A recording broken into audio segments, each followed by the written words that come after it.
Hey guys, tonight we drift gently down the Mekong, where the rivers ripple like melted bronze and every ripple carries the scent of garlic, smoke, and old stories.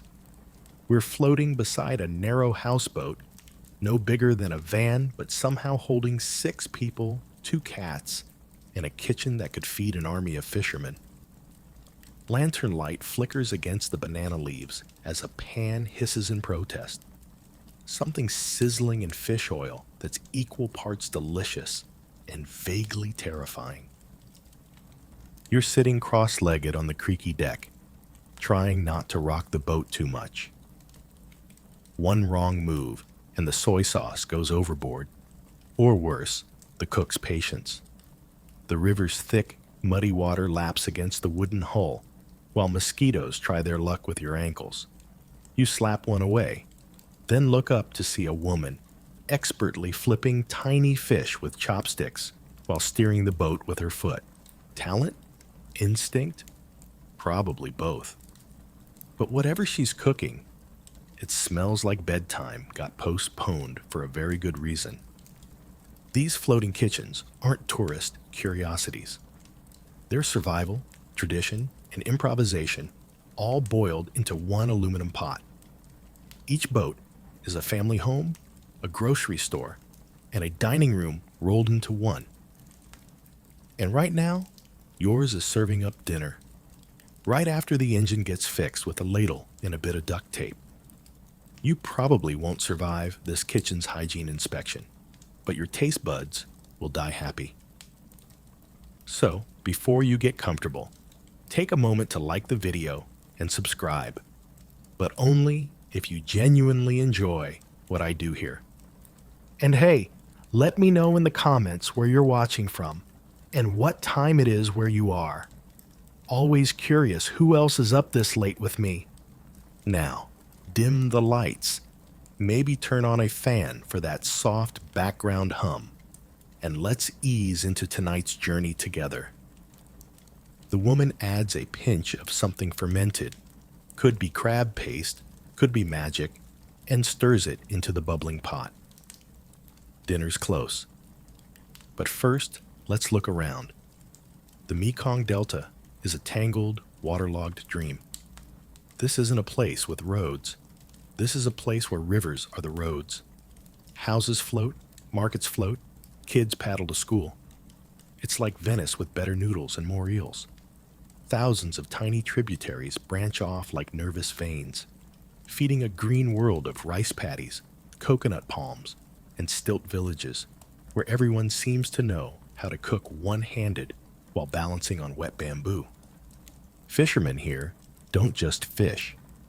They cook on the move, sometimes while steering, sometimes while yelling at a chicken to get off the roof. Their kitchens are tucked into the stern or bolted to the side of a raft, half covered by rusting tin sheets and mosquito netting. The pantry, a repurposed oil drum filled with freshwater clams and half a dozen leafy things you'll never identify. The stove, usually a single burner gas unit, but sometimes just a small clay brazier with last week's ashes still warm. You lean in closer. Tonight's catch is catfish, K. Ture, thick-bodied and wily. It flops stubbornly in a net just beside your elbow, unaware of its delicious future. The fisherman's son, barefoot, maybe 9, snatches it with both hands, delivers it to the kitchen like a tribute to Poseidon, and watches proudly as his mother dispatches it with swift, practiced hands. One cut, a rinse with river water, and it's in the pan. No ceremony, no seasoning measurements, just feel. And the smell? Oh, the smell. Rich, oily, slightly sweet, and unmistakably fishy, in a way that says, this was alive 10 minutes ago. Add in garlic, green peppercorns, and a touch of caramelized sugar. And you've got keiko too, a slow simmered catfish dish beloved across the delta. It's earthy, sticky, a little dangerous, like it might fight you on the way down. You might not expect it. But the Mekong Delta has rules, unspoken ones. Like, don't mess with a cook's chili ratio. Don't question whether the fish is fresh. You literally watched it die. And don't you dare ask if the rice is done yet. Rice here is sacred. Steamed in battered aluminum pots, with lids that rattle like tambourines. It's the anchor of every meal, soaked up with sauce, paired with pickles, and eaten right off the fingertips if the chopsticks go overboard. Geographically, this region is as fertile as it is unpredictable. With 3 to 4 harvests a year, it's Vietnam's rice bowl, but also its floodplain. The monsoons come, and entire floating kitchens have to tie themselves to trees or disappear downstream. Scientists still argue about the long-term impact of rising sea levels on the delta's saltwater intrusion. But the locals? They just salt their fish and carry on. And let's talk fish sauce. If the catfish is the soul of the dish, nuoc mam is the ghost that haunts every bite. It's poured, dipped, marinated, even splashed onto fruit. The smell could knock over a camel, but somehow it tastes divine. Aged in wooden barrels that sweat in the heat, it's fishy, funky, and unexpectedly elegant, like if soy sauce went backpacking and got into jazz. A fringe bit of trivia for you. Some of the best fish sauce isn't even sold in stores. It's hoarded, gifted, traded like moonshine. There's one old man upstream whose fish sauce is said to taste like a monk's last blessing, whatever that means, and people paddle for miles to get a jar. By now, the rice is fluffing up nicely, steam curling from under the battered pot lid. The fisherman's wife hums an old tune, something about rain and frogs, and reaches into a basket for something crunchy. Fried shallots. She sprinkles them on top like glitter, turning the catfish stew into something restaurant-worthy. If that restaurant only has one chair and a floor made of damp planks, she slides you a bowl. No fanfare, no napkin, just a look that says, eat before the dog tries it. The fish melts apart with a gentle poke. The sauce pools into the rice like molten treasure, and the flavor is intense. Salty, sweet, spicy, deep, like the river itself. You chew in silence, eyes half shut, the warm night pressing in close. Above, a gecko clicks its approval. A boat thuds softly against yours, and on another raft nearby, a different family is just starting to cook, smoke curling like lazy question marks into the night sky. A few hours later, and the river's mood has shifted. The stars have come out, some clear, some cloaked behind a smear of cloud, and your boat rocks gently with the tide. Somewhere in the dark, a loud splash signals either a fish leaping or someone's bucket being sacrificed to the current. But your attention is elsewhere, drawn to a barrel lashed to the edge of a nearby boat, covered in thick banana leaves and emanating a scent that feels like being punched in the nose by a fermented tuna. You've officially met nuoc mam in its rawest form. Fish sauce in the Mekong isn't just a condiment, it's a commitment. A centuries-old tradition passed down like family recipes and questionable tattoos.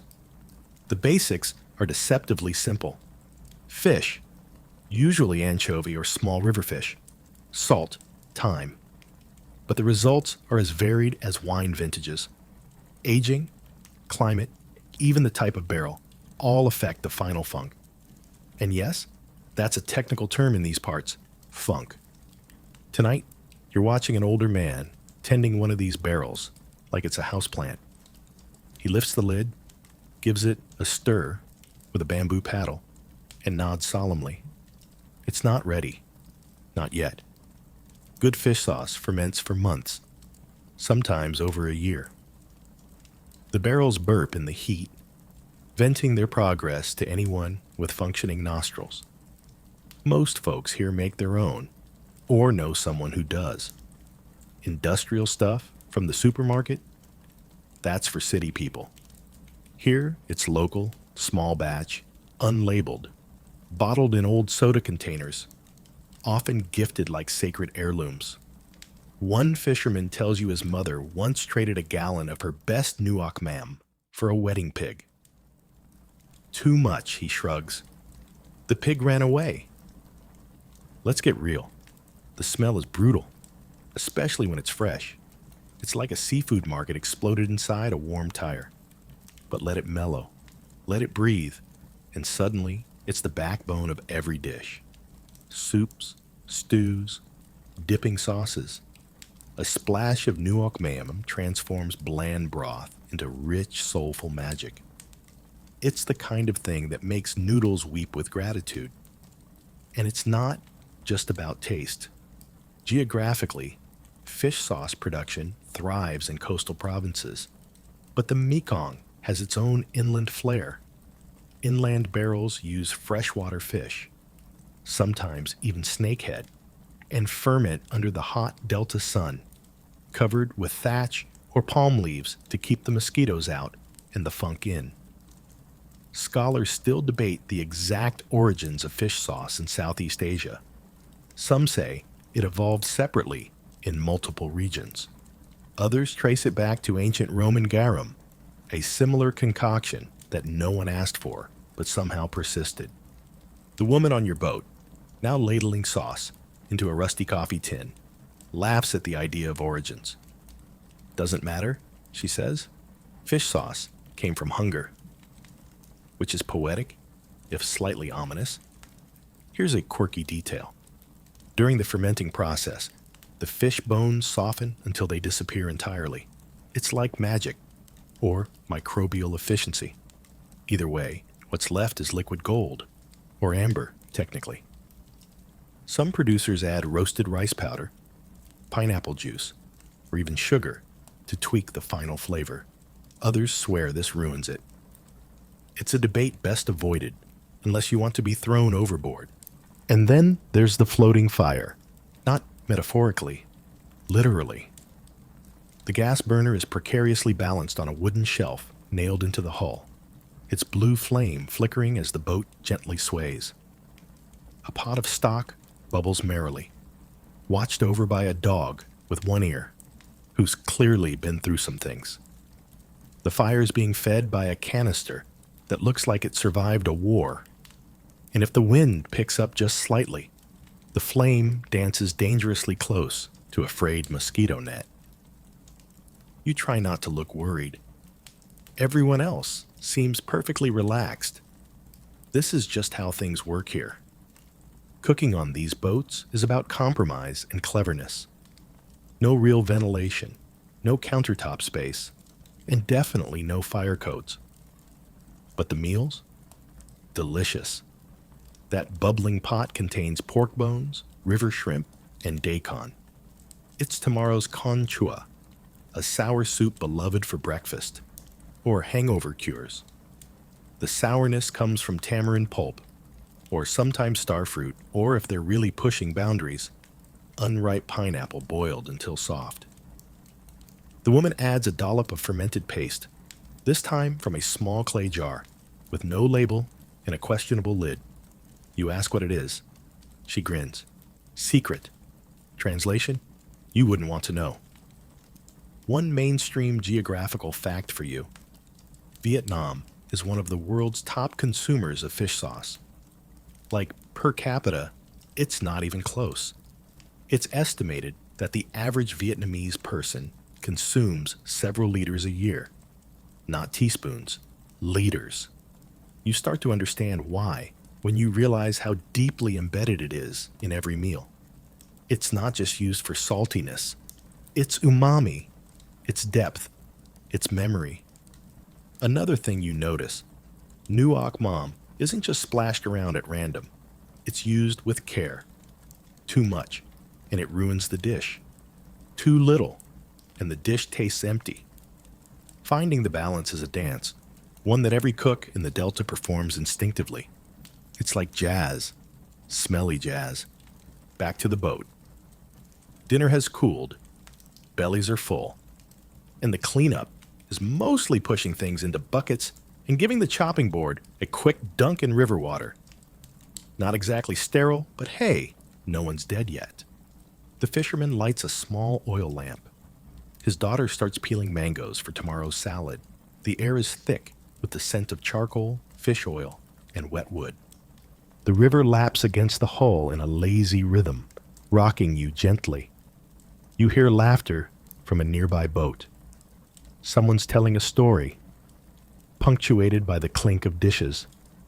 You don't understand the words, but the tone is universal. Another day, another meal, another miracle of flavor from a kitchen that looks like it shouldn't even exist. And just as you're settling into the warm afterglow of good food and passive river swaying, the dog sneezes loudly and knocks the tin of fish sauce into the water. There's a beat of silence. Then, the fisherman sighs deeply and says something that probably translates to, "Well, there goes the good batch." Morning arrives like a slow exhale. No alarm clock, just the sound of oars slapping water, a rooster crowing from some unseen perch, and the unmistakable clatter of pots being rearranged on metal shelves that don't quite fit the walls they're bolted to. The air smells damp, woody, and faintly like fermented mango. You open your eyes to a world painted in soft gray and green. The boat rocks gently, its hull tickled by low tide. Someone is already cooking. You shuffle to the stern where breakfast is brewing, and by brewing, we mean simmering in a dented pot balanced on a crate that's been patched with what looks like chewing gum. It's bun-kay morning. Noodle soup with river fish, herbs, and a broth so fragrant it could wake the dead, or at least the dog from last night. The prep is half alchemy, half slapstick comedy. The cook, a woman in her 60s with arms like anchor chains, is washing pineapple peels in a bucket of yesterday's rainwater, using her bare feet to stir them around like laundry.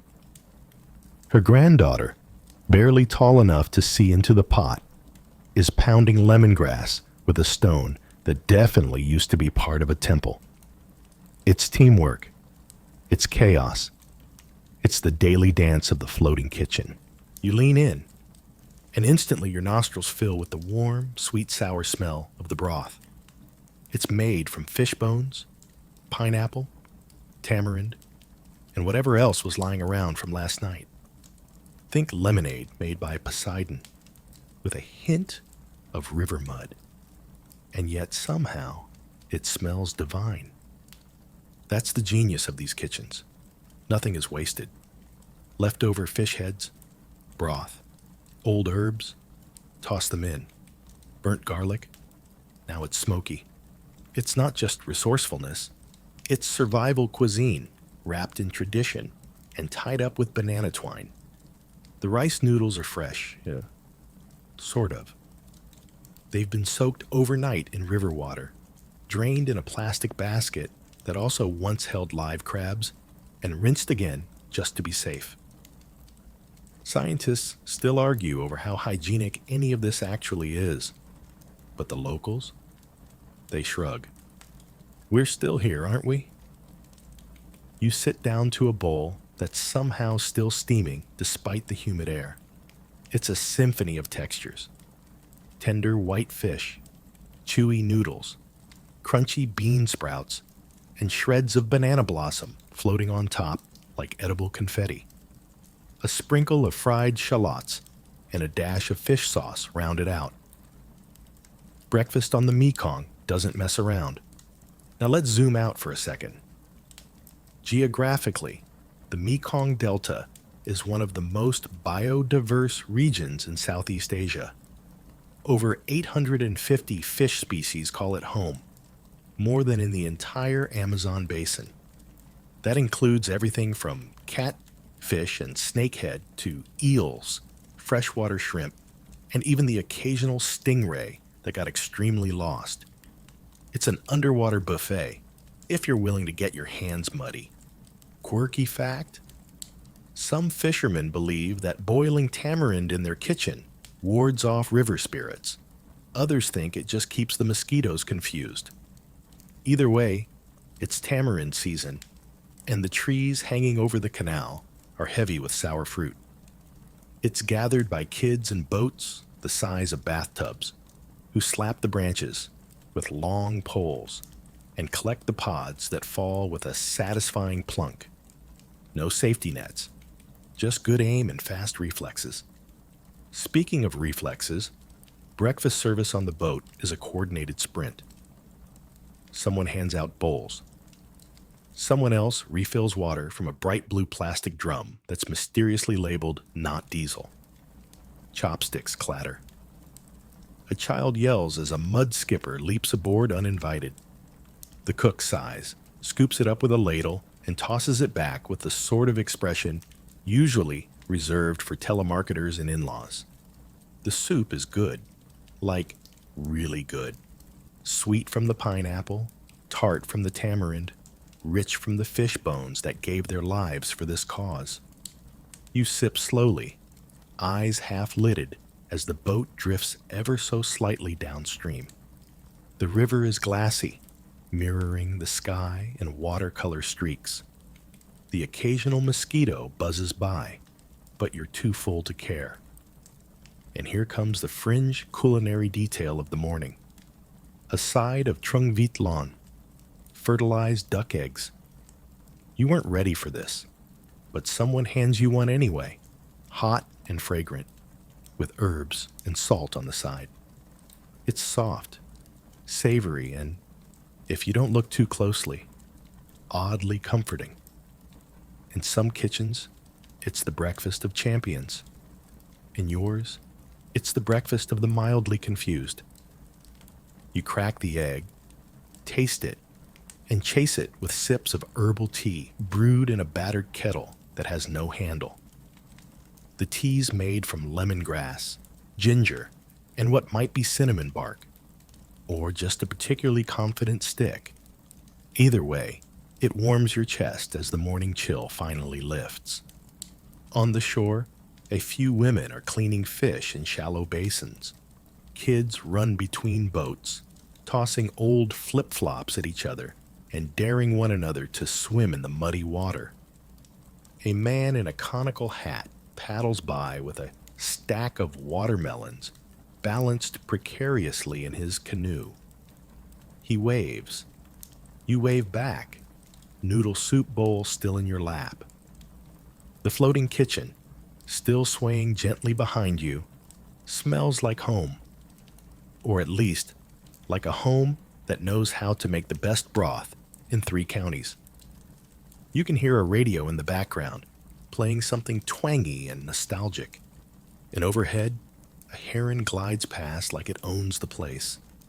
You finish the last sip of broth, and just before you hand your bowl back, the cook flicks a fish scale off your cheek with a smirk. "Eat slower," she says, "or you'll miss the taste." Good advice, especially when breakfast tastes like this. Later that day, with the sun now glaring off the river, like a spotlight on a sweaty stage, the kitchen shifts gears again. Lunch is coming, and with it, a slight panic. The tide's rolling in, the boat is rocking more than usual, and the makeshift stove seems to be developing a personality. You watch the pan tilt at a perilous angle, the bubbling sauce inside sloshing dangerously close to the edge. The cook, of course, doesn't flinch. She reaches out with a bare hand, grabs the cast iron handle that's hotter than a sauna in Saigon, and gives the whole contraption a nudge. It settles with a wobble. The fish stays put. Nobody dies. Business as usual. This, you realize, is the fine art of cooking with the tide. The dish is kakotu, again, but this time it's made with snakehead fish. Long, muscular, and honestly, a bit too smart for comfort, these creatures are the unofficial bosses of the Delta. Catching one is part battle, part ballet. Cooking one, though, is where the real finesse begins. First, there's the clay pot. Heavy, burn-scarred, and older than any of the children on board, it's the heart of this meal. The fish is chopped into thick chunks, bone in, of course, then marinated with fish sauce, palm sugar, shallots, garlic, black pepper, and just a whisper of chili. Not too much. The heat here comes from the sunlight and family drama, not the food. As the tide rises, so does the flame, literally. The small burner tucked under the pot is adjusted with bits of wood wedged beneath it. If the boat leans left, the flame leans right. If a bigger boat passes and your kitchen shakes, you just ride the wave and keep stirring. Scientists still argue about the safest way to operate open flame stoves on unstable floating platforms. The local answer is simple. Don't sneeze near the gas tank.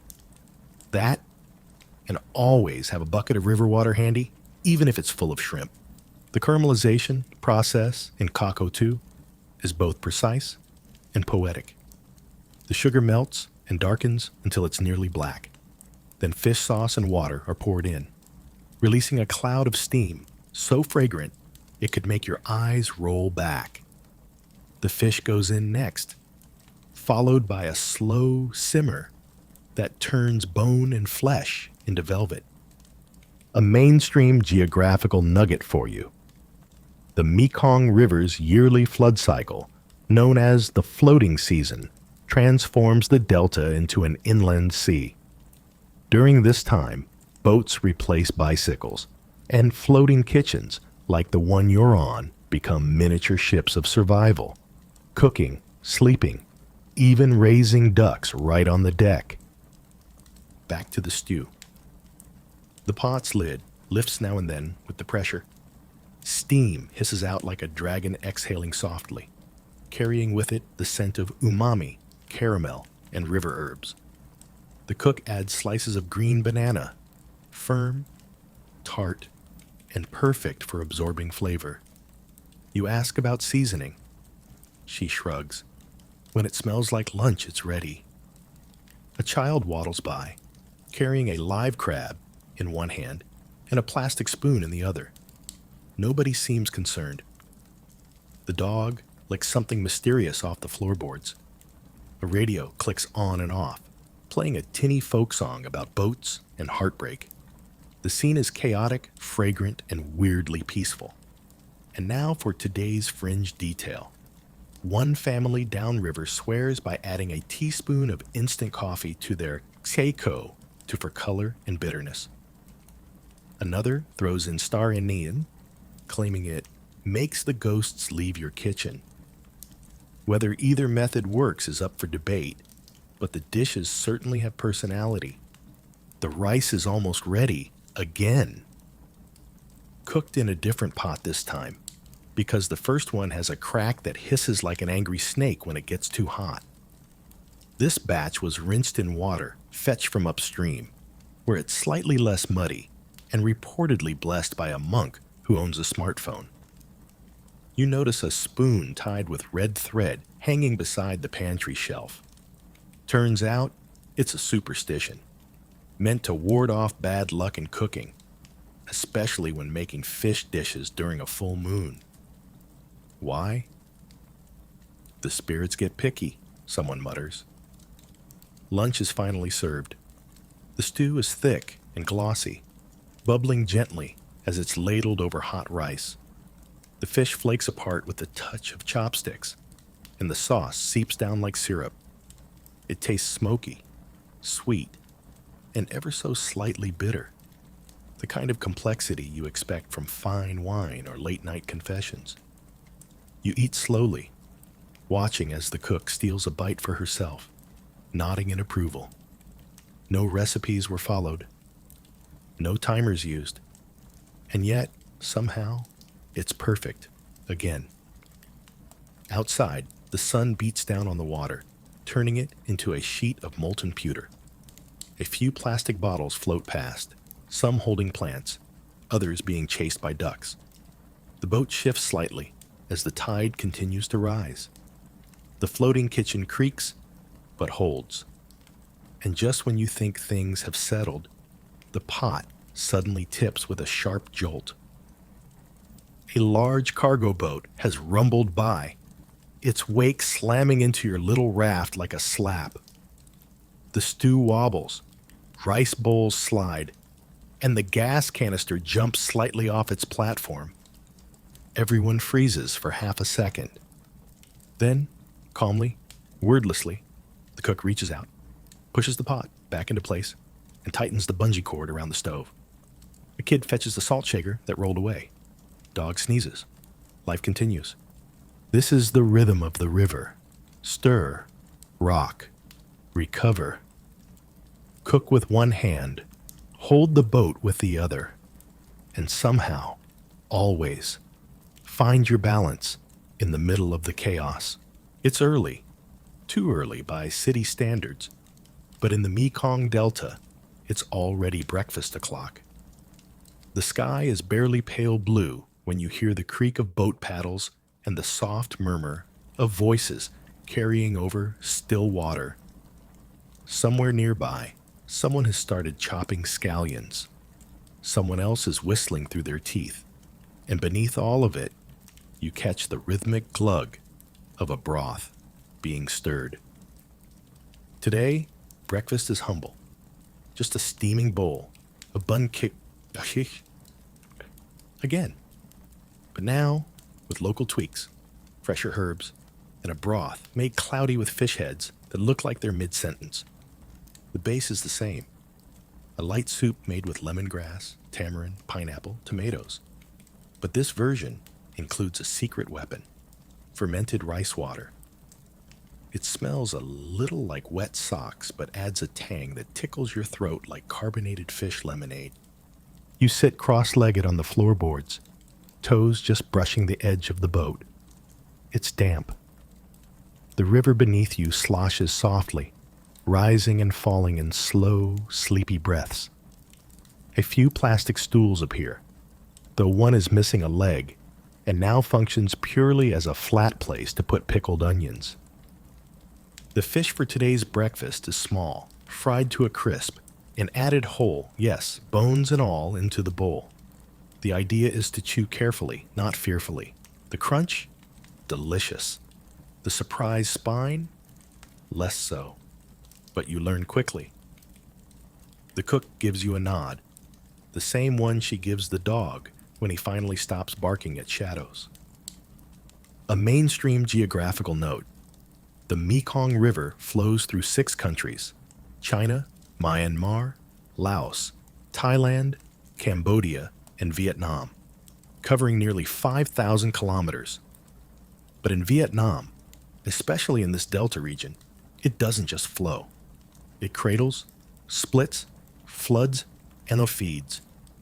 Every tributary is a lifeline, and every family here, floating or otherwise, is linked to the river in ways more intimate than GPS could ever map. Back on the boat, someone slices pineapple into wedges, using a knife that has definitely seen things. The skin curls away in long spirals. That pineapple, sour and sweet, is dropped into the soup with a confidence you envy. You stir your bowl slowly. Every spoonful reveals something new. A chili seed, a scallion tip, the edge of a tomato. Each bite tastes like home, even if this isn't yours. The kid from yesterday, the one with the crab and the spoon, is now ferrying mugs of ginger tea between boats like an overworked waiter. He's barefoot, of course. His path is a narrow bamboo plank stretched between rafts. One wobble and it's morning tea for the catfish. But he never misses a step. You sip your broth and gaze out at the riverbanks. Shacks built from corrugated metal and woven palm stand on spindly stilts, their porches overflowing with pots, fishing nets, and the occasional old television. Laundry lines flap lazily between boats. A woman washes her hair in the river, using something that might be shampoo or might be dish soap. Either way, she seems happy. Let's toss in a quirky detail. In some floating kitchens, breakfast prep starts at 3 a.m. Especially if the family is heading to the floating market, the cook lights the fire in pitch darkness, guided only by habit and the occasional headlamp strapped to a battered straw hat. She slices vegetables by feel, stirring pots while perched sideways, like a sailor who knows the current by heart. And sometimes, she has help from creatures you didn't expect. You've already seen chickens living aboard boats. But have you seen a monkey? Because one just appeared, perched on a neighbor's mast, gnawing thoughtfully on a raw mango. He seems unimpressed by your presence, but highly interested in your soup. You shield it protectively.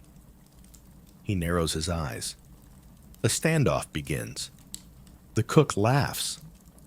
Turns out the monkey belongs to her cousin and occasionally helps fetch fruit. He's less helpful when it comes to portion control. Last week, he stole 3 boiled eggs and bit the radio. There's still a tooth mark on the volume dial. Back to the meal. A small bowl of duagop, a sweet and sour pickle made from carrots and daikon, appears beside your main dish. It's crunchy, sharp, and perfect for balancing the softness of the fish. You alternate spoonfuls, like a seasoned local, careful not to drip broth into your lap. Again, scientists still argue about how early river-based societies developed floating agricultural practices here. Some say necessity was the mother of buoyancy. Others believe it was a natural response to flooding. What's certain is that these floating kitchens didn't evolve by accident. They're masterpieces of adaptation, ever-changing, ever-balancing, and ever-producing incredible food from what most would call impossible conditions. You finish your soup. The last sip slightly spicier than expected. Must have hit a chili flake. Your lips tingle. The air is warming now, and the boat creaks as someone shifts their weight. The engine coughs once, a warning that today's fishing trip is about to begin. Bowls are collected, washed in river water, with a handful of sand and a slap, slap, slap against the side of the hull. Your stomach is full, your fingers slightly pruned, and your heart oddly light. Breakfast on a floating kitchen doesn't just fill you up. It steadies you, anchors you, like the boat itself, swaying but never quite tipping. The cook wipes her hands on a checkered towel and hands you a peeled mango, lightly dusted with chili salt. You bite in. It's tart, juicy, bold. And for a second, you forget you're sitting on something that could sink if someone forgets to patch that hole near the stern. But hey, that's lunch's problem. The sun's climbing now, turning the water's surface from soft pewter to a jittery silver that makes your eyes squint. A breeze slips between the palm fronds, carrying the smell of fried oil, wood smoke, and, unexpectedly, crickets. Yes, crickets. You're crouched at the edge of another raft now, watching a wiry fisherman in a conical hat toss a handful of bugs into a wok, like he's dealing cards at a very strange poker game. The crickets jump for a moment, then settle into the sizzle, their wings curling like autumn leaves. The oil snaps, the scent rises, and you try not to gag. Fried insects aren't just a novelty here. They're crunchy protein on demand. These crickets were caught in palm traps overnight, lured in with old mango peels and banana stems. They're cleaned, lightly salted, and deep fried until crisp. Not chewy, crisp. The first bite is surprisingly nutty, with a faint sweetness and just the tiniest whisper of regret. More for me. The fisherman grins, popping one into his mouth like popcorn. You decline a second helping and move to the next curiosity, a clay pot bubbling with something thicker, richer, maybe meat, maybe not. The lid is lifted with a flourish, revealing blackened chunks of eel simmering in a brew of coconut water, fish sauce, and lemongrass stalks. It smells like the kind of thing a wizard would eat before battle. This is luan ko, caramelized eel stew, rich, fatty, and a little unnerving if you make eye contact with the chunks too long. The meat melts on the tongue, flavored by the clay, the sauce, and the slow, bubbling patience that defines so much Mekong cooking. It's ladled over rice and eaten with a side of, guess what? Fried crickets. Texture contrast, someone says. Sure, let's go with that. Here's a mainstream fact to nibble on while you chew that cricket leg.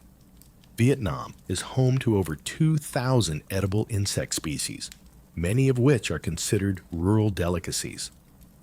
While some regions enjoy silkworm pupae or bamboo worms, the Mekong has its favorites: crickets, water beetles, even weaver ants, which we'll get to. Brace yourself. Some of these choices are born from scarcity, others from deep culinary history.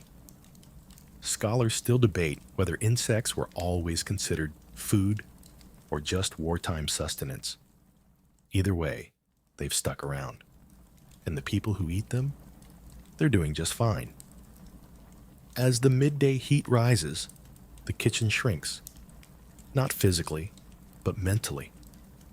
No one wants to be near a hot stove now. The cook ties a damp cloth around her neck, waves away a cloud of mosquitoes with one hand, and uses the other to pour oil into a pan with deadly accuracy. She's making something that crackles even louder than the crickets. That something is ban zio, a savory rice flour pancake folded over shrimp, pork belly, and bean sprouts. It's cooked in high heat until golden and crispy, then folded into a half moon and sliced into segments, served with a side of pickled vegetables and dipped into, you guessed it, fish sauce laced with garlic and chili. The pancake is airy but sturdy, crunchy on the outside, slightly chewy in the middle. It tastes like sunshine and poor decisions. The fringe detail of the day. Some old school cooks here grease the pans not with oil, but with a wedge of pig fat skewered on a stick. It melts slowly as they swirl it across the surface, creating a non-stick miracle on a pan that's older than most people on the boat. But with all this fried brilliance comes one downside: rules. Unspoken, but strictly followed. For instance, never cook pancakes when the wind's blowing north. Don't fry anything on a Tuesday unless it rained the night before. And never, ever make eel stew while someone's boat is being repaired. Apparently, it angers the kitchen spirits and ruins the flavor. One woman swears she saw her pancake deflate like a balloon because she broke this rule. You're offered another cricket. You accept because you're learning. It's crunchier this time. Spiced with salt, pepper, and chili powder. You even catch yourself enjoying it. Beside the cook, her niece is prepping green papaya salad. She shreds the fruit using a peeler made from a flattened spoon nailed to a plank of wood. Ingenious. Into the salad goes lime juice, sugar, chili, garlic, and crushed peanuts. The colors glow in the sunlight: pale green, orange, flecks of red. It's served in coconut shells or plastic bowls with faded cartoon characters. Either way, it's a side dish that slaps, literally, as you cough from the chili. Meanwhile, a soft drama unfolds next door. A fisherman is arguing with his son over whether they should grill frogs today or save them for later. The frogs, tied gently by the ankles, seem to have an opinion too. The decision is postponed, and instead, a pot of rice is started. You notice it now, the rhythm. Every meal here is like a round in a song. Boil, fry, flip, taste, serve, reset. There's rarely a full stop, just quiet lulls between bites and banter. And now for something unexpected. There's a small wooden box tucked behind the pantry shelf, sealed with a rubber strap and smelling faintly of vinegar. It contains pickled river snails, preserved in tamarind and garlic brine. You don't eat them, not yet, but the cook tells you they're for later when someone feels lucky. Sure. By now the heat has peaked. The boat groans as it bakes in the midday sun. Shadows shrink. Dogs nap. The monkey's back, this time holding a piece of fried pancake and looking way too pleased with himself. Lunch winds down. Plates are rinsed. Crumbs are flicked into the river, where fish rise lazily to snap them up. A gentle breeze finally returns, and with it, the promise of a cooler afternoon. And maybe, just maybe, a grilled frog or two after the next nap. The sun begins its slow descent, casting long golden streaks over the water and softening the river's glare. The oppressive heat of midday has finally loosened its grip, and a hush falls over the Mekong's floating villages. But this isn't silence. It's the pause before dinner. A kind of delicious suspense hangs in the air, broken only by the occasional splash, the rustle of banana leaves, and the distinct thwap of a cleaver meeting mango. You're perched beside the chopping board now, watching a teenager slice green mango with the focus of a neurosurgeon. His knife is dull. He sharpens it on the edge of a paddle, and the mango is mouth-puckeringly sour. He tosses the strips into a woven basket, then reaches for dried anchovies, which rattle like little bones in the metal tin. You're about to witness one of the Delta's most addictive evening dishes, mango salad with fish, chili, and lime.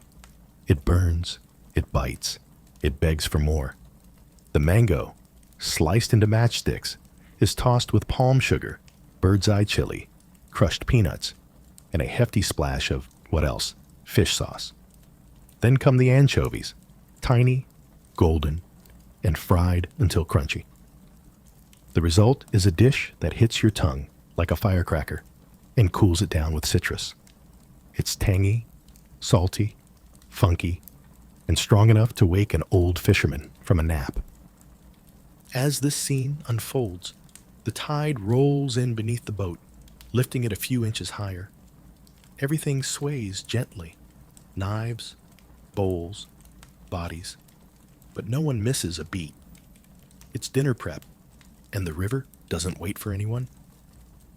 A mainstream geographical note for you.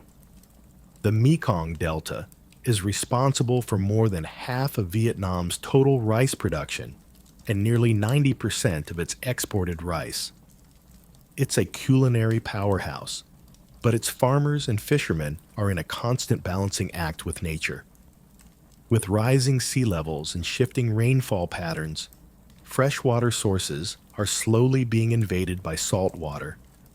Scientists still argue about how long the region can keep feeding so many before the balance tips. For now, though, the kitchen dance is on. There's a side project happening too, pickling. Large glass jars sit wedged against the hull, filled with green papaya, mustard greens, chilies, and something that looks like it could scream if you opened the lid. One jar is dedicated to lemons, whole salted ones, pale and ghostly, floating like forgotten promises. The cook unscrews the lid with a grunt and drops one into a small clay mortar. She adds garlic, chili, and sugar, then pounds it into a chunky sauce that smells like trouble and tastes like heaven. Here's a quirky tradition. During the new moon, some cooks in the Mekong won't start a new jar of pickles. Too many ghosts in the vinegar, one says. Apparently, fermented things are more vulnerable to spiritual interference during lunar darkness. Who knew food superstition could smell so tangy? Dinner begins to take shape as the sun dips lower. A metal grill is pulled from under a sack of coconuts. It's propped up over an old clay brazier and fed with smoldering coconut husks, the ultimate local fuel. It burns hot, smells like toasted candy, and gives food a unique smokiness you can't replicate with store-bought charcoal. Tonight, the grill is loaded with river prawns, their shells turning coral pink as they sizzle. They pop and hiss, curling as if trying to escape. A child pokes one with a stick and gets a stern glare from Grandma. This is serious business. The prawns are brushed with a mix of lime juice, chili oil, and fish sauce, so potent it makes your eyes sting from 2 meters away. And now for a fringe culinary practice: moonlight pickles. Yes, it's a thing. Some families insist their pickles ferment better when the jars are placed on the roof of the houseboat under direct moonlight for 3 nights. Something about lunar energy, water memory, or maybe just tradition disguised as magic. Whether it works is unclear, but those pickles do slap. The mango salad is ready. You're handed a shallow bowl with banana leaf lining and a wobbly spoon. One bite, and your mouth tingles. Sweetness gives way to fire, and the anchovies shatter under your teeth like salty glass. You sweat a little, grin a lot. The cook watches for your reaction, and seeing no gagging, seems satisfied. Prawns come next, served with steamed rice in palm leaf parcels. They're smoky, juicy, and still just a little alive with river energy. You dip them into the salted lemon paste and feel a shiver run down your spine. Not fear, flavor. The river is glowing now, reflecting the orange and pink blush of sunset. Lanterns flicker to life along the boats, soft yellow orbs swaying with the current. The monkey is asleep, finally, curled into a hammock made from an old fishing net. The dog, on the other hand, is very much awake and eyeing your prawns with religious intensity. As people eat, they swap quiet stories. A fisherman hums a tune under his breath, tapping his chopsticks against his bowl like a drum. Someone mentions a cousin who caught a catfish the size of a scooter. Another laughs and counters with a tale of a snake that got into the rice cooker and refused to leave. This is how evenings go. Food, laughter, folklore, and the soft rhythm of water tapping wood. You reach for a final spoonful of mango salad, your lips tingling, your shirt damp with the day's heat. The last of the prawns disappears, and so does the sun, slipping behind the mangroves with a whisper. And then, as if summoned by the silence, someone lights a small coil of incense and sets it on the roof, for the ancestors, for the spirits, for the scent. No one says much. The smoke curls into the air and drifts across the river like a ghost in no hurry. Dinner is done, for now.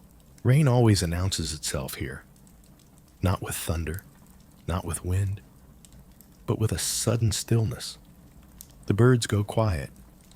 The dogs cock their ears. And then, as if the sky simply gives up trying to hold it together, water begins to fall in warm, fat drops that hammer the river and the rooftops in equal measure. Tonight, the floating kitchen is soaked, but cooking doesn't stop. It just relocates.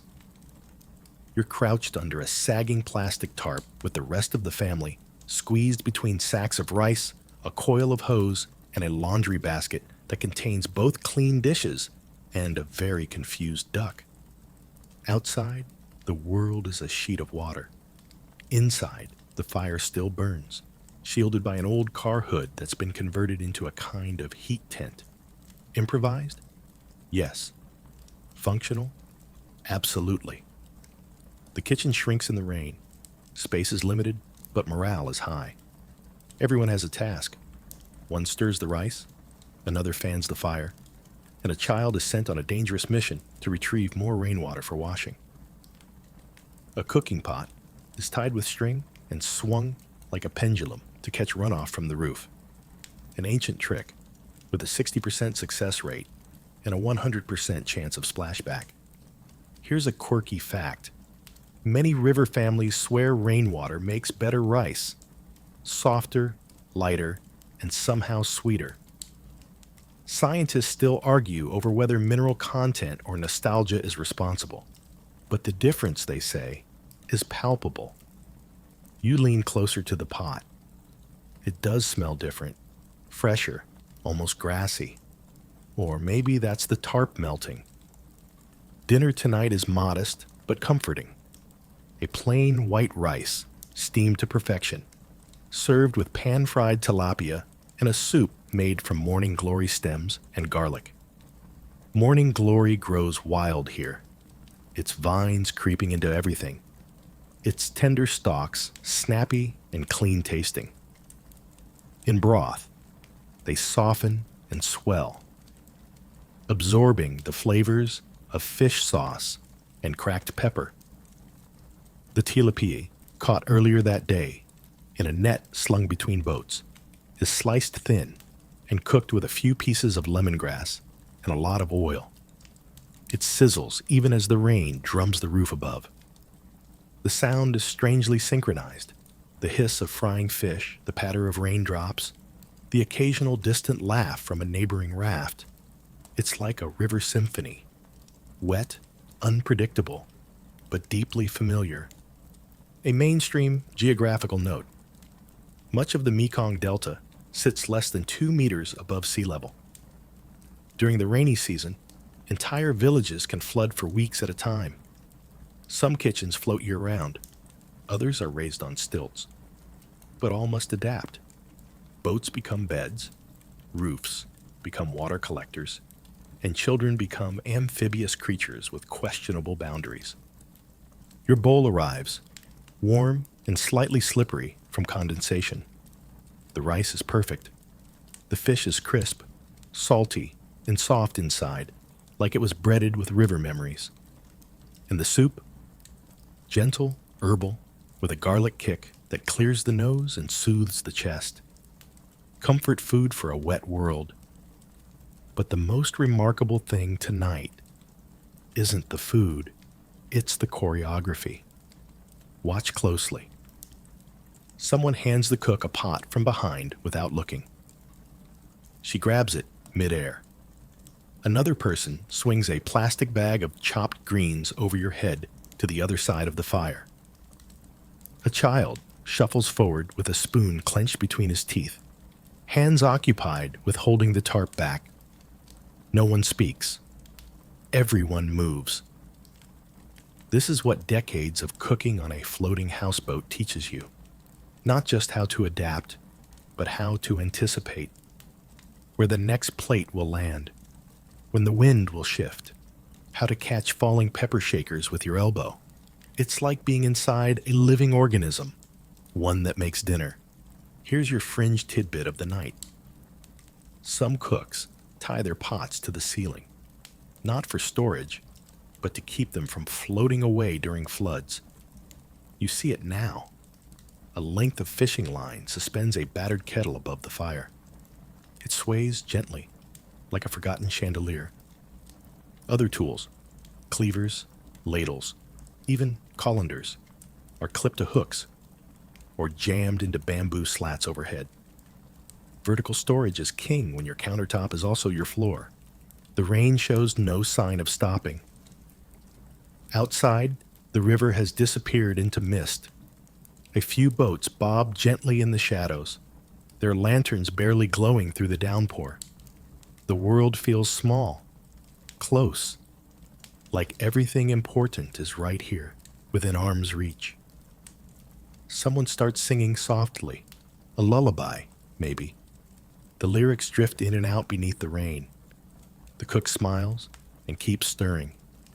You sip your soup slowly, warming your hands on the bowl.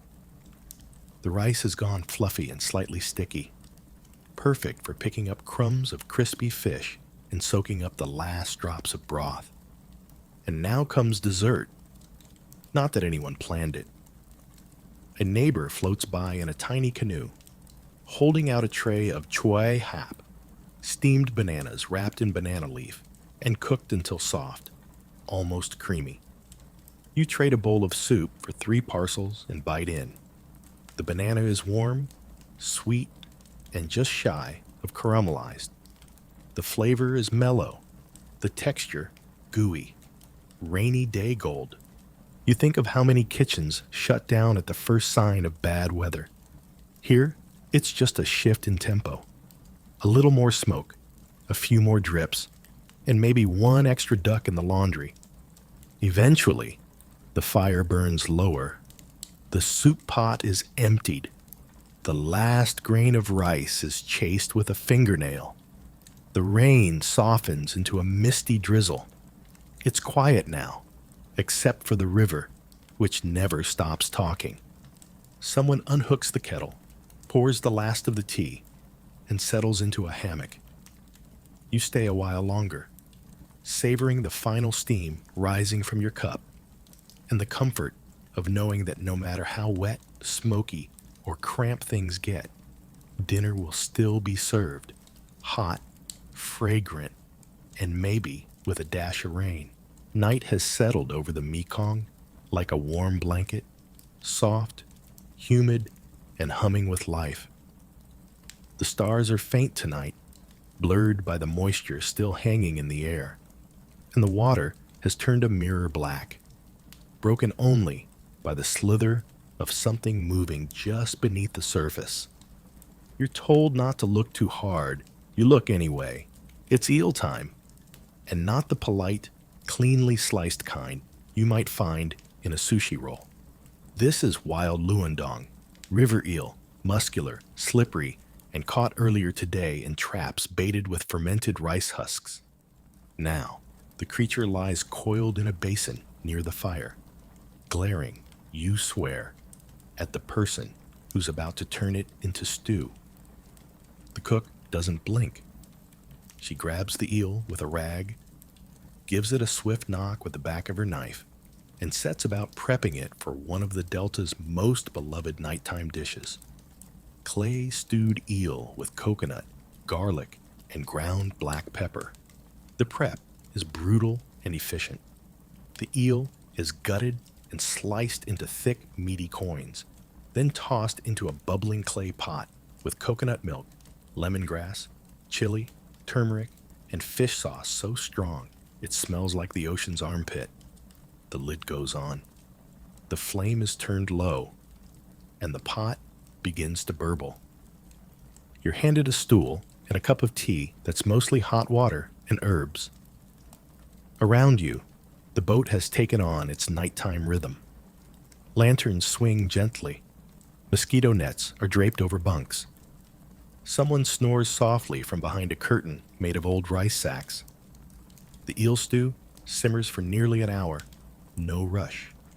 The best flavors come slowly. Coconut milk reduces. Spices deepen. The aroma builds. Sweet, spicy, musky. It's the kind of smell that clings to your clothes and memories for weeks. And here's your quirky local ritual. Before eating eel, some families whisper a short rhyme meant to calm the tale. A phrase you assume is metaphorical until someone mutters, "You don't want angry eel dreams." Okay then. A scholarly debate you'll find fascinating. Scientists still argue whether the Mekong's wild eel population is sustainable at current levels. Some point to ancient traditions of conservation, rotating traps, seasonal fishing bans, while others warn of overharvesting and declining juvenile returns. Either way, locals are adapting. Some now raise eels in netted pens near the mangroves. Others trust the river to keep giving, for now. The pot is opened with a dramatic flourish. The stew inside is thick, golden, and shimmering with oily flecks. The eel is tender, its skin slightly gelatinous, its meat buttery and rich.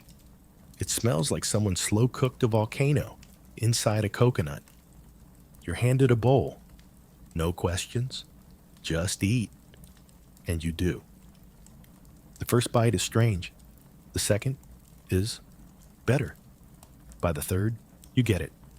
The spice hits your throat, the coconut coats your tongue, and the eel dissolves like soft meat taffy. It's bold, earthy, almost prehistoric in its depth, like eating something older than words. Alongside the stew comes a pile of wild herbs, sawtooth coriander, Thai basil, mint, and something that looks like it might be from outer space but smells like citrus and pepper. You tear off pieces with your fingers and add them to each bite.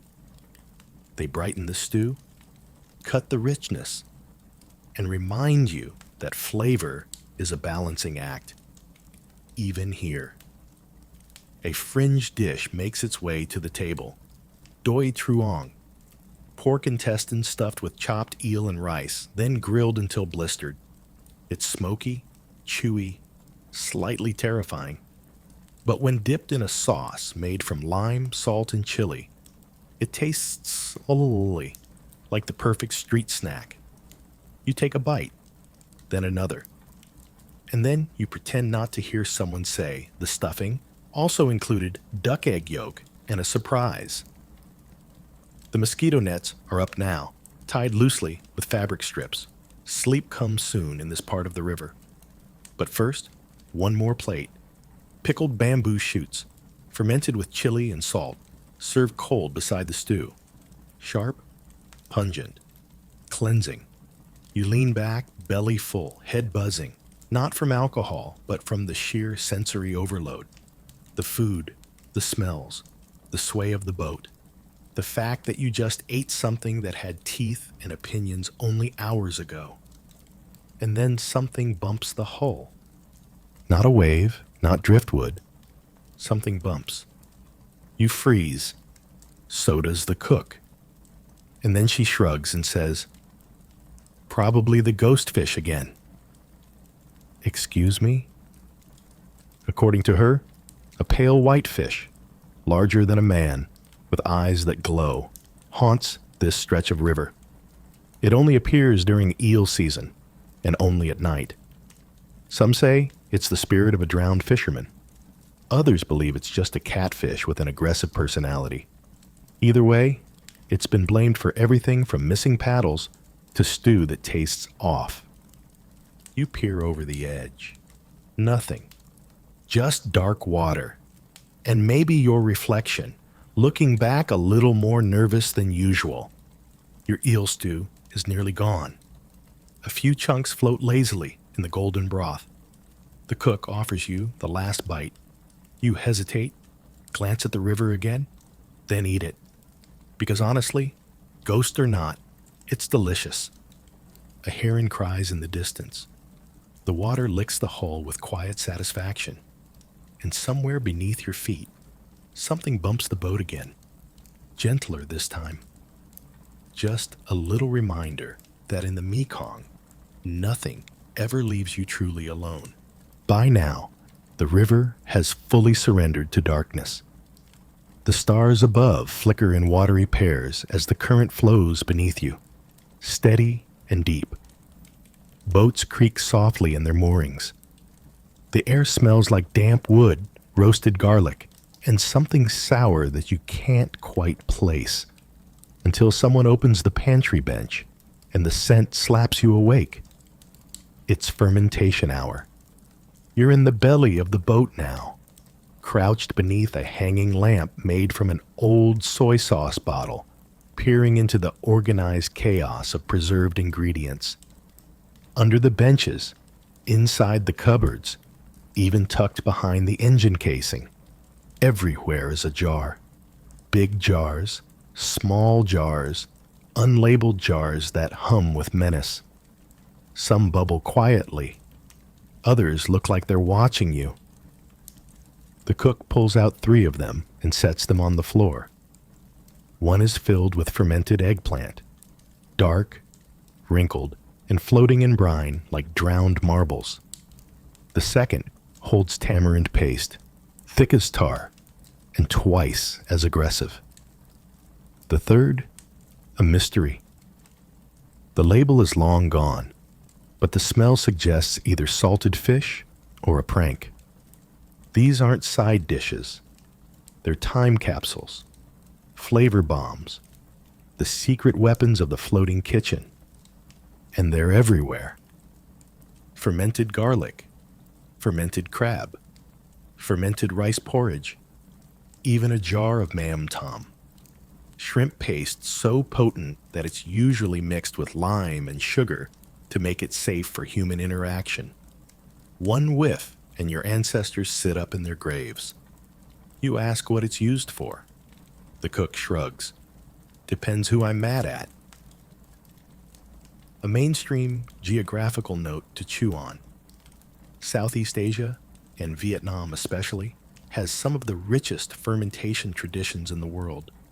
Driven by climate, scarcity, and preservation needs, these methods evolved over centuries. Scientists still argue whether the earliest fermentation here started with fish, rice, or vegetables. But everyone agrees on one thing. It stuck, hard. Tonight, leftovers from lunch, bits of grilled prawn, a spoonful of rice, and some pickled mango, are not discarded. They're added to jars, transformed, pickled with brine, sugar, chili, or simply aged in banana leaf and hope. You watch as one dish is born, mam chung.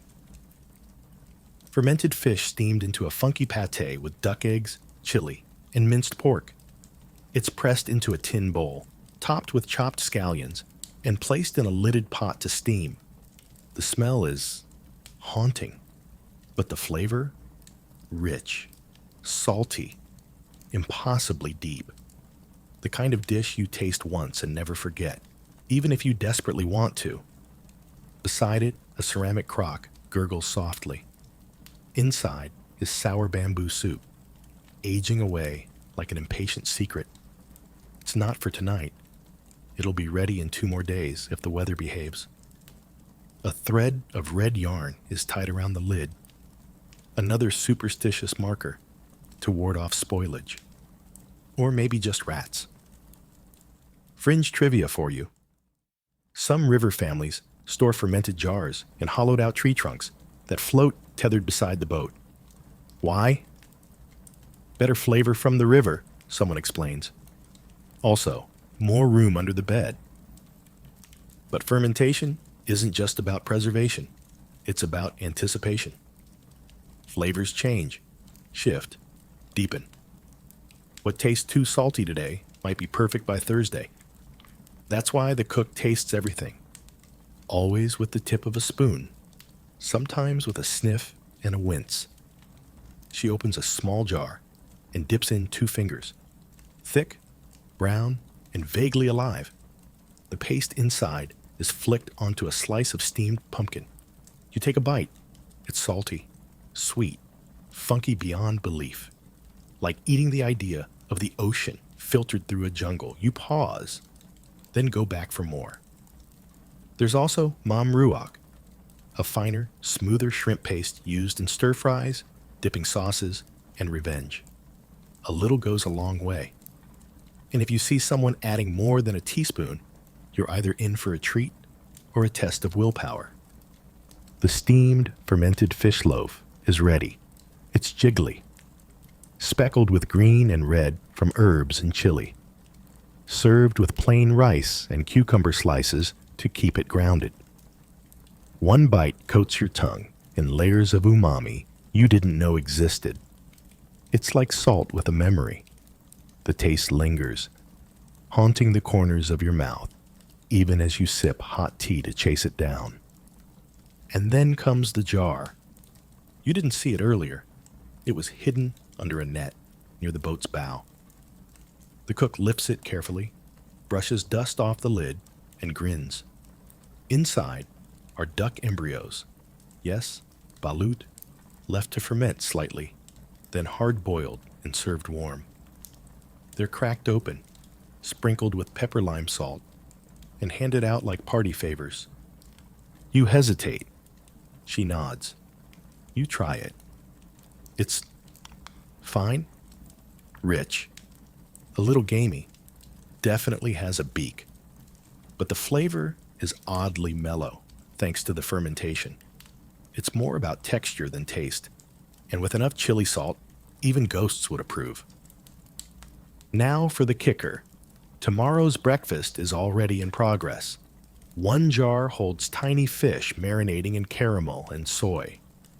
Another has shredded pork fermenting with rice powder and garlic. The boat is a time machine with a gas burner where nothing is wasted and everything is either aging or improving. Outside, the river gurgles in approval. The lanterns sway gently. A frog thumps onto the deck with zero explanation, pauses, then hops back off. The boat creaks. You finish your last bite of the fish loaf and set the bowl aside. The cook is already rinsing jars and tying lids with string. Another day, another batch, another flavor to chase.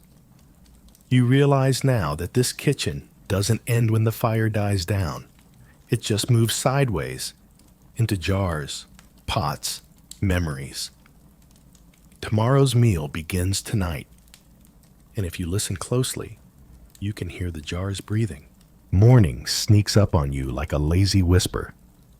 There's no rooster this time, just the steady putter of engines and the splash of paddles carving through the river.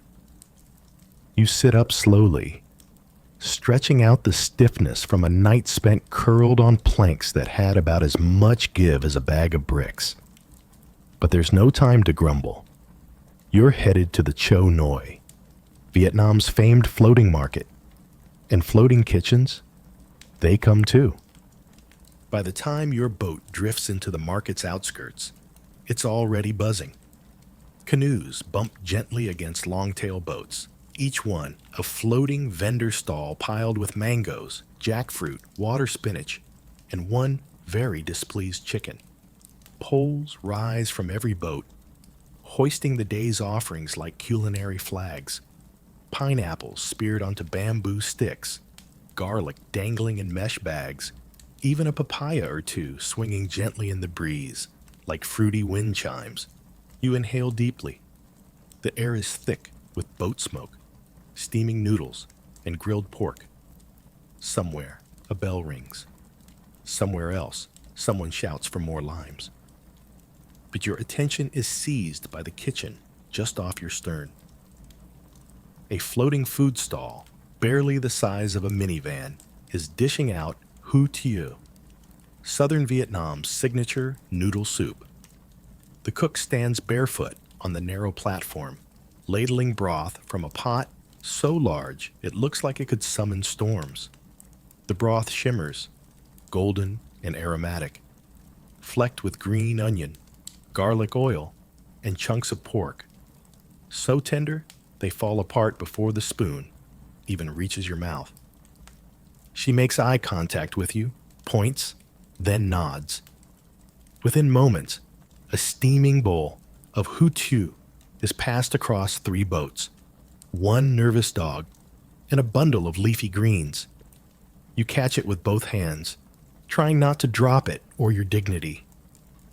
The noodles are chewy, the broth slightly sweet, balanced with a splash of fish sauce and the crunch of pickled radish. A small mountain of bean sprouts, cilantro, and Chinese celery tops it off. On the side, a dish of fiery chili vinegar and half a lime that looks like it's been through something. Here's your mainstream geographical fact. The Cho Noi of the Mekong Delta aren't just tourist traps. They're vital arteries of rural commerce. With poor road access in many parts of the Delta, these waterborne markets allow residents to trade fresh produce, livestock, and cooked food daily, often before sunrise. The largest, like Keirang or Phong Dien, can stretch for kilometers along the riverbanks. But food floats here too. Dozens of tiny kitchens glide through the market like edible bumper cars. Each boat specializes in something. Ban can kua, thick crab noodles, chow long, pork organ porridge, sticky rice with mung bean, even iced coffee brewed over melted river ice, and questionable life choices. Fringe detail time. Some floating cooks bring their own tiny herb gardens on board. Pots of basil, sawtooth coriander, and perilla nestled in crates alongside propane tanks and fishing gear. You spot one woman snipping mint with kitchen scissors while steering with her toes. It's equal parts elegance and danger. The hutu is spectacular. You slurp noodles while perched on a wooden bench barely wider than your hip, your legs dangling just above the water.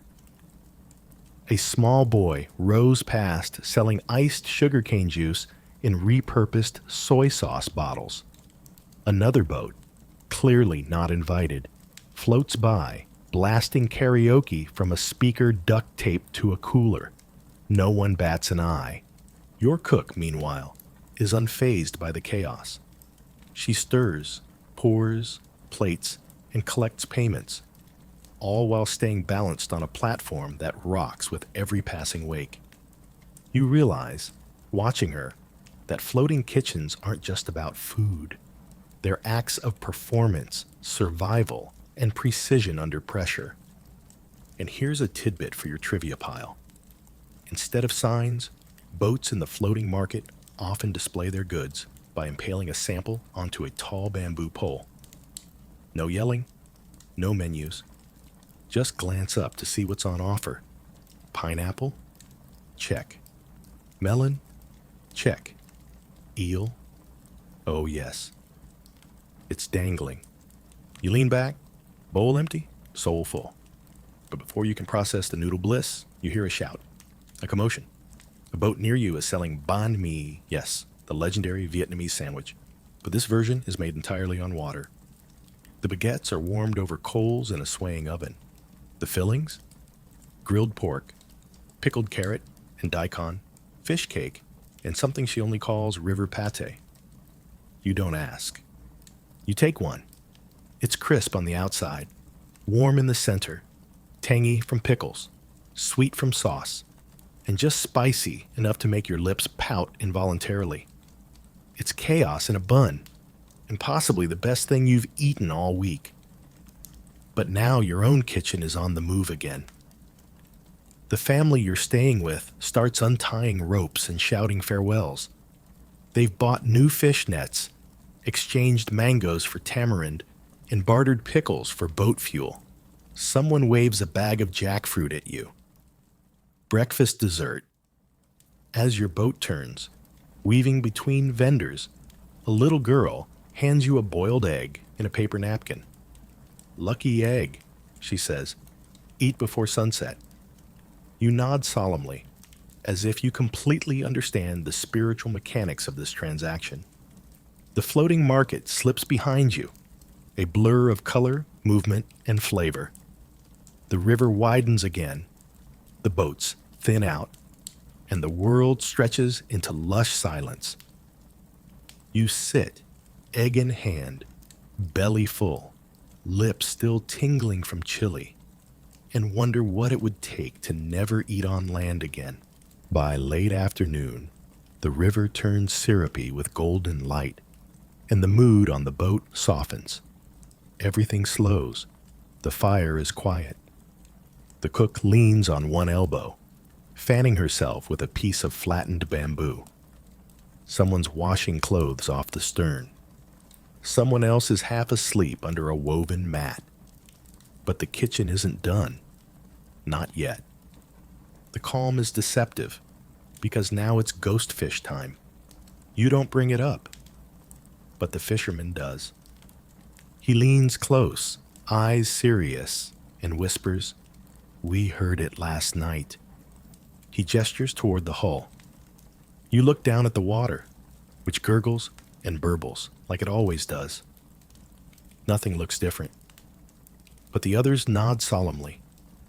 They heard it too. The legend goes like this.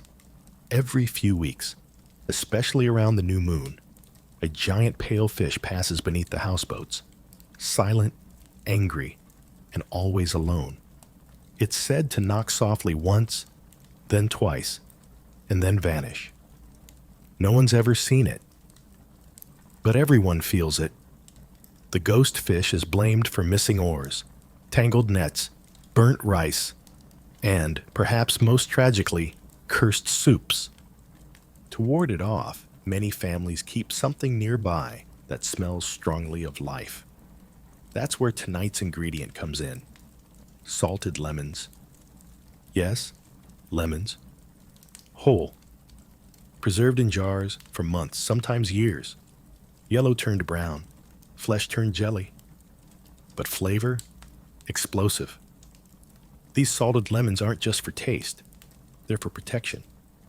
Your cook lifts one from a jar, squints at it, and ties it to a ladle using red thread. It's gently dunked in the soup, just for a moment, and then placed on the table beside the pot like a sleepy bodyguard. A little ritual, a little seasoning, a little superstition. And the soup itself? A light fish broth made with snakehead, tomato, tamarind, sawtooth coriander, and a few slices of lemongrass. Nothing fancy, nothing rich. This is what you eat after a long day of noise, market haggling, and nearly tipping your boat over while reaching for a jackfruit. A mainstream geographical tidbit for your back pocket. The Mekong Delta sits atop an extensive underground aquifer system. This freshwater reserve sustains the region during dry spells, but recent studies show it's being depleted faster than it's replenished, mostly due to overuse and saltwater intrusion. Scientists still argue about how much time the delta has before serious water scarcity reshapes the entire ecosystem. Back on the boat, though, the only scarcity is in spoons. Yours falls between the slats, and a child fishes it out with a bent wire hook like it's all part of the show. The soup is refreshing, clear, gentle, a reprieve from fermented flavor bombs and sizzling fish oil. The salted lemon adds just a whisper of funk, like citrus that survived a war. It cuts through the broth, elevating it. Somehow it tastes clean. As the meal winds down, dessert appears, not in the form of fruit or cake, but as a cup of nuoc duong fen, chilled sugarcane and rock sugar tea with pandan leaf and roasted rice.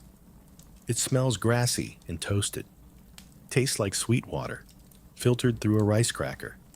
And now for your fringe culinary fact of the evening. In some Mekong households, children are taught to suck on slices of salted lemon during lightning storms, not because it helps, just because it keeps them quiet while the grown-ups try to hold the roof down. You're feeling drowsy now. The light is fading, and the air has that pre-evening softness that makes everything seem cinematic. But the cook isn't quite finished. She opens one last jar, an old one, crusted with salt around the rim. Inside is mam kalin, fermented tiny fish used as a base for sauces, dips, even soups. She spoons out a little, stirs it into a bowl with chili, lime, sugar, and crushed peanuts, and slides it your way. Dip your rice paper in this, she says, nodding toward the fresh stack beside your bowl. You oblige. You tear a piece, roll it with cucumber, mint, and fish scraps, and dip it. The result is sharp, bold, messy, and very real. It doesn't care what you think. It's here to tell a story. The sky's gone violet now, the water reflecting every hue. The salted lemon still sits by the ladle, untouched but not forgotten. A few fireflies blink on near the reeds. The kitchen begins its nightly transformation. The pot is emptied, the fire banked, the dishes rinsed and stacked. And then, thump. A soft knock from under the boat. You freeze. So does the cook. She glances at the salted lemon, picks it up, and flicks a bit of soup onto the floor. Everyone exhales. The moment passes. Probably just a turtle, someone says too quickly. Probably. You wake up to yelling, not the panicked kind, the annoyed kind. You peek out from under your woven mat just in time to witness a monkey, yes, the same one, making off with a handful of bananas and a half-cooked choy chien, banana fritter, in his tiny thieving paws. A sandal is hurled in his general direction. He dodges it with the grace of a trained escape artist, disappears up a mast, and vanishes into the treetops, victorious. Welcome to dessert in the Delta. Today's spotlight is on sweet things. Because yes, even floating kitchens need their sugar fix. And down here, they've turned the humble banana into an art form. It starts with overripe bananas, choy, su, sweet, creamy, and soft. They're peeled, flattened slightly, and coated in a batter made from rice flour, coconut milk, and a pinch of turmeric for color. Then, into the oil they go, hot, shallow, shimmering in a battered wok that's been frying things since probably before you were born. The fritters puff up, turn golden, and develop that thin, brittle crust that cracks like caramelized leaves. The edges darken. The center stays moist. Someone flips them with chopsticks, catches a flick of oil midair, and curses playfully at the monkey still taunting them from the tree. You're handed one as a peace offering. It's sweet, warm, and smells like coconut and sunlight. The outside crunches. The inside melts. It's not fancy. It's perfect. Mainstream fact?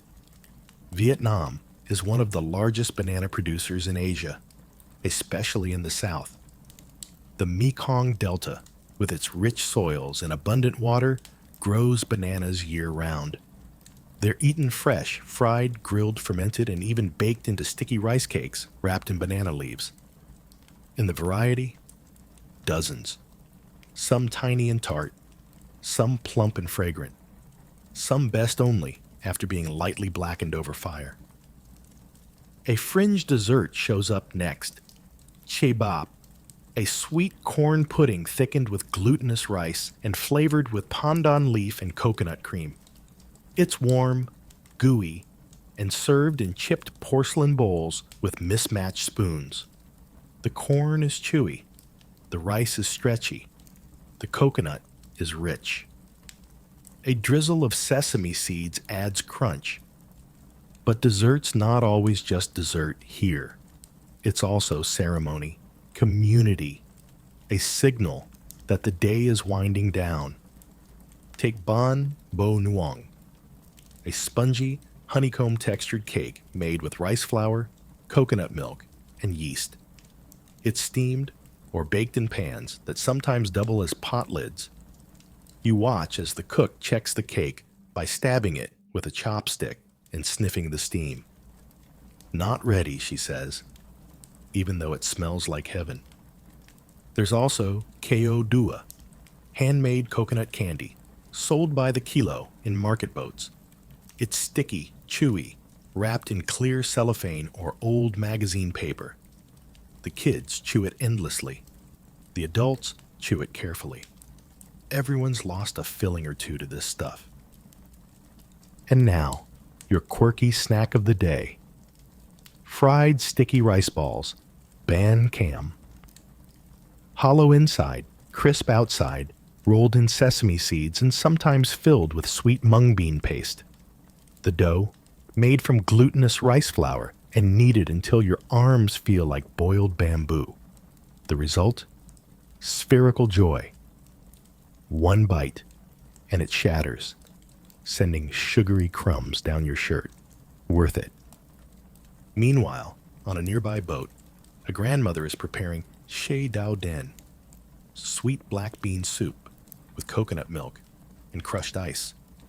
She serves it in recycled jelly jars, adds a pinch of salt for soul, and stirs with a spoon that looks suspiciously like a repurposed measuring tape. No one questions it. Scientists still argue whether the Mekong Delta's microclimates will continue to support such diverse dessert crops like banana, sugarcane, and mung beans as the region contends with rising salinity levels. Farmers here, however, have their own theories. They plant, adapt, replant, and mutter to the soil until something grows again. You're on your fourth fritter when disaster strikes. The monkey returns. This time, he's not alone. A second monkey appears, slightly smaller, equally rude, and together they plot what seems to be a coordinated snack heist. You watch them eye the chibap, circle the banbo, and then make their move. The cook leaps up with her ladle like a general preparing for war. The monkeys shriek. The child yells. Someone throws a wet towel. And for a brief, chaotic moment, dessert becomes combat. Eventually, the monkeys are driven off with minimal casualties. A lost fritter, a cracked bowl, and some pride. The cook sighs, rewraps the surviving banana cakes, and lights a coil of mosquito incense with a vengeance usually reserved for ex-boyfriends. The mood settles. Tea is poured. You sip from a glass cup with no handle and a chip on the rim. The tea is bitter, floral, and hot enough to leave a memory. The final treat of the night? Choy nuong. Grilled bananas wrapped in sticky rice, then in banana leaves, then roasted over coals until the outside chars and the inside turns to molten caramel. It's cut into slices and served with a ladle of warm coconut sauce. One bite, and you understand why people here endure heat, mosquitoes, and monkeys just to eat this every week. You lick your fingers, glance toward the river, and feel the calm returning. Dessert has been served. The sun has dipped below the mangroves, and the monkey, now back in his tree, chews on a stolen sesame ball with smug satisfaction. Everyone's full. Everyone's tired. Everyone's already talking about what to cook tomorrow. There's a saying around here, stew tastes better when you've been bitten by fire ants, which, as it turns out, is not metaphorical. This morning's main dish isn't being prepped in the kitchen yet. It's being gathered. And you're going along for the ride. Your task? Harvest fire ants? Your reward? Grandma's legendary sourfish stew. No pressure. You follow a barefoot teenager up a muddy slope just beyond the riverside. The air is thick with moisture, and the buzzing of insects could drown out your thoughts. You come to a low-hanging mango tree, underneath which lives the reason your ankles are suddenly very itchy. An enormous fire ant colony, practically glowing red in the sunlight. The boy smirks, ties a cloth around his head, and starts poking the nest with a bamboo pole. The ants, famous for their venomous bite and their completely unreasonable attitude, swarm instantly. He catches them with a large metal bowl dusted in tapioca starch, which keeps them from climbing out. You try to help. You get bit twice. Back on the boat, your welts sting, your dignity is bruised, and your respect for ant-based cuisine has quadrupled.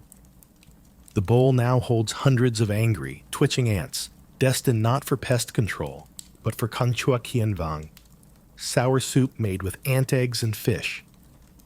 Yes, ant eggs. A local delicacy prized for its nutty texture and subtle acidity. The ants themselves. Some are fried into a garnish.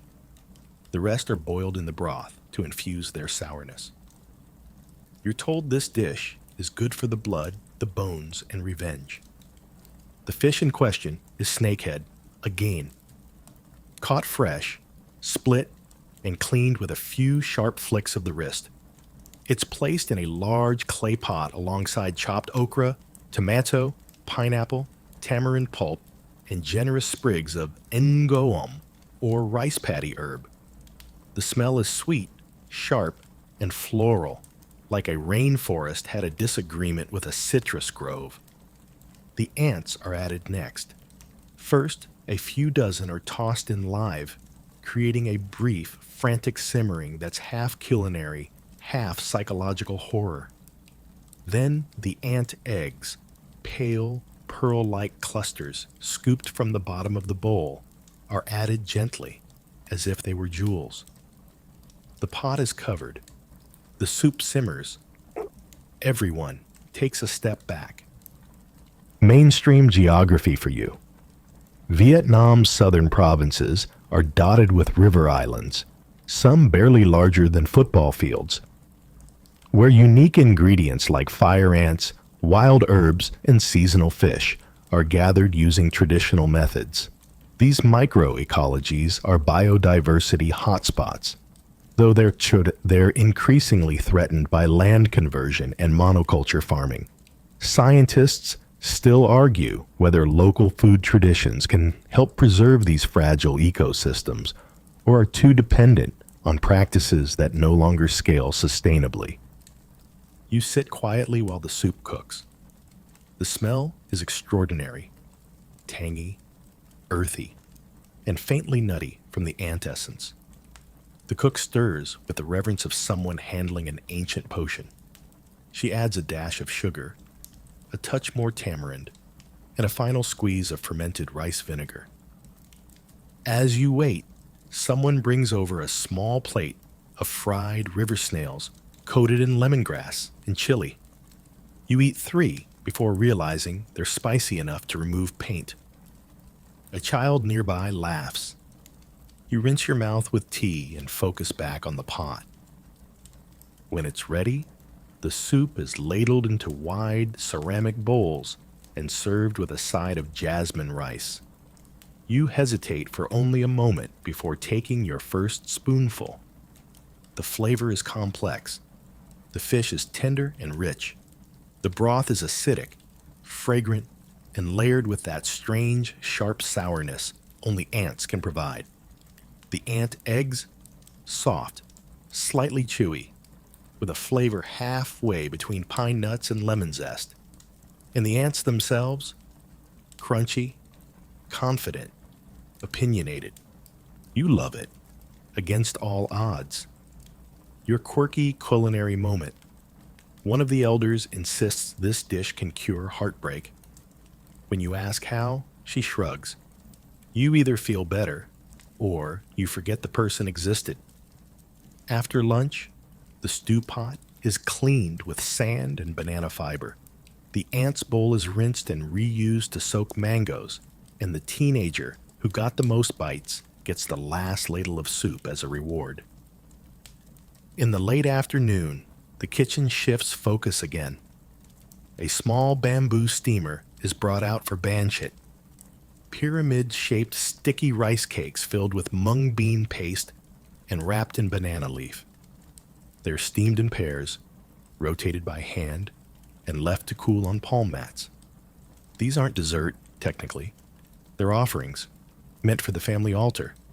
And maybe, if the wind changes, for the ghost fish, too. By sunset, a hush falls over the boat. The fire's been doused. The ants are mostly behind you, and the rice cakes sit stacked in neat rows, still warm from their steam bath. You run a finger along one of your ant bites and feel it pulsing gently. The pain has faded. The soup remains. And that, you suppose, is what the Mekong teaches you over and over again. Sometimes you suffer a little to taste something unforgettable. Evening falls heavy and slow, like a damp quilt draped over the water. The air is thick with smoke and steam, rising from the last cooking fires, the coals of extinguished grills, and the warm exhale of the river itself. The breeze is soft, almost apologetic, and for once, the mosquitoes seem to be holding off. It's the final meal of the day. No fuss, no flare, just the last noodle and the silence that follows. You're perched at the bow now, bowl in hand, staring out across a waterway lit only by the pale shimmer of moonlight. The boat rocks gently beneath you, a lullaby in motion. Behind you, the cook prepares the most humble dish of the entire journey, chow kei, rice porridge with river fish and fresh herbs. This isn't a celebratory dish. It's not for showing off. It's what people eat when they're tired, full, and need something soft to carry them into the night. The rice has been simmering for hours, broken down into a silky texture that clings to the spoon.